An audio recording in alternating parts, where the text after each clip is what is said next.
आगामी काळात दिसेल। मात्र बनकर यांनी मतदारसंघात हवा केली आहे।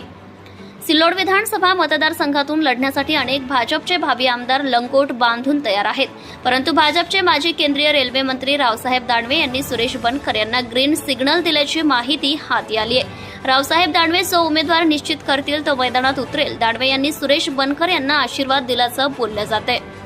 एकेकाळी मित्र असलेले दानवे व अब्दुल सत्तार यांच्यात आता बेबनाव झाल्याचे दिसत आहे।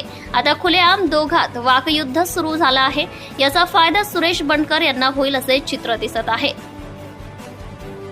सुरेश बनकर हे अब्दुल सत्तार यांच्या समोर युतीत बंडखोरी करून अपक्ष निवडणूक लढवू शकतात किंवा आघाडीत जाऊन उद्धव बाळासाहेब ठाकरे यांच्या उबाटा पक्षात जाऊन किंवा राष्ट्रवादी काँग्रेस या दोघांपैकी ज्या पक्षाला सिल्लोडची जागा सुटेल त्यामध्ये जाऊन निवडणूक लढवू शकतात अशी चर्चा जोर धरत आहे। कारण ही जागा युतीत शिवसेनेला सुटली आहे। यामुळे भाजप पदाधिकारी यांना